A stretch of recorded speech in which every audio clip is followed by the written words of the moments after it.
Ala yazunnu ulaika annahum mab'utsun. Apakah mereka mengira bahwa mereka tidak akan dibangkitkan? Mereka harus tahu bahwa mereka akan dibangkitkan dan akan ditampakkan segala amal yang telah dia lakukan. Liyaumin azim, pada hari yang sangat besar. Azim, azim, harinya itu azim. Gak ada hari sebesar itu. Bayangkan, ada suatu hari di mana seluruh manusia yang pernah hidup di muka bumi ini, entah berapa triliun banyaknya, berkumpul jadi satu di sebuah tempat yang tidak ada cekungan, tidak ada cembungan rata, tidak ada naungan, tanpa makanan, tanpa minuman setetes pun, tanpa pakaian.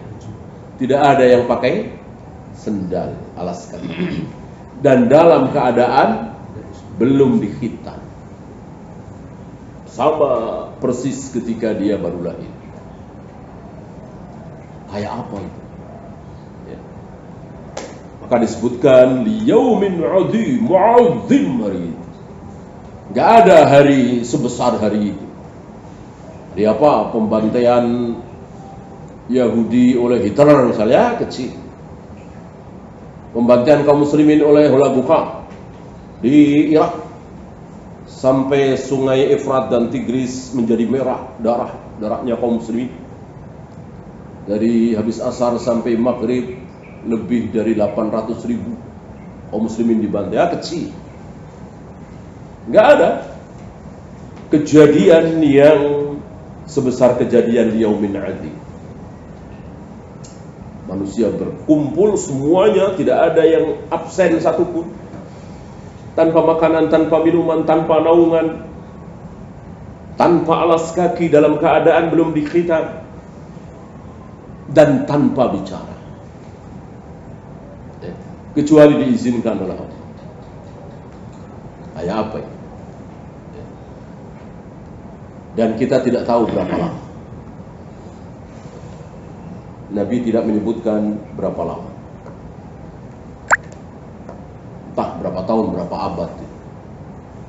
Dan Nabi mengatakan Allah belum pernah marah, belum pernah murka semurka hari itu. Ketika Allah menyaksikan bagaimana Fir'aun mengaku sebagai Tuhan, tentu Allah murka marah. Ketika Allah menyaksikan bagaimana Namrud mau membakar Nabi Ibrahim, tentu Allah murka, Allah marah.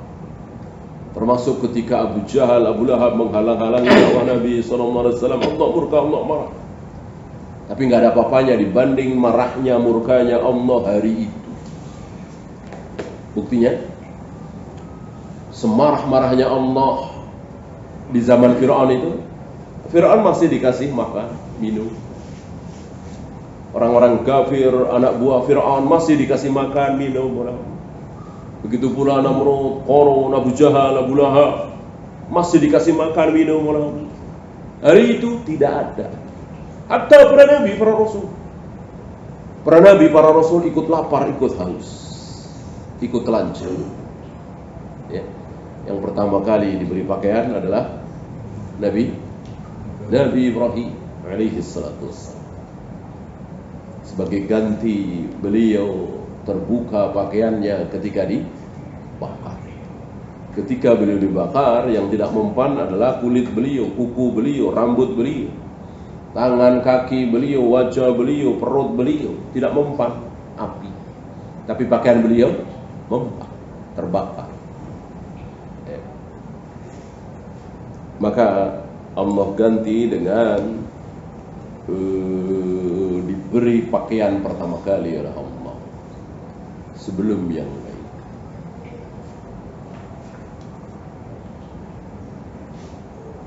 Yauma yaqumun nasu lirabbil alamin, pada hari di mana seluruh manusia berdiri di hadapan Rabbul Alamin. Enggak ada yang tiduran, duduk, jongkok, sendera, semuanya berdiri. Entah berapa tahun, berapa abad, hanya Allah yang tahu. Gimana tidak besar hari seperti ini. dan tidak ada perbedaan. Hari itu tidak ada perbedaan antara yang baik dengan yang buruk dan seterusnya. Perbedaan setelah itu artinya sama-sama telanjang, sama-sama lapar, sama-sama haus.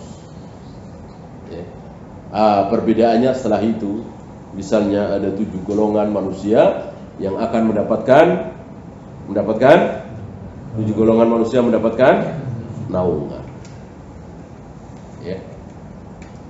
Saya kira belum terlambat, karena 7 ini kita bisa ambil salah satu. Tidak harus 7-7-nya. Syabun nasya fi ibadatillah, anak muda yang rajin beribadah. Barangkali banyak dari kita yang sudah telat, sudah umur 40, 50, 60, kan masih ada yang lain. Yatasaddaqu biyaminihi la ya'lamu shimalu. Kita sedekah membantu fakir miskin dengan tangan kanan kita, tangan kiri kita tidak tahu. Ini kan belum terlambat. Pilih di antara 7 itu.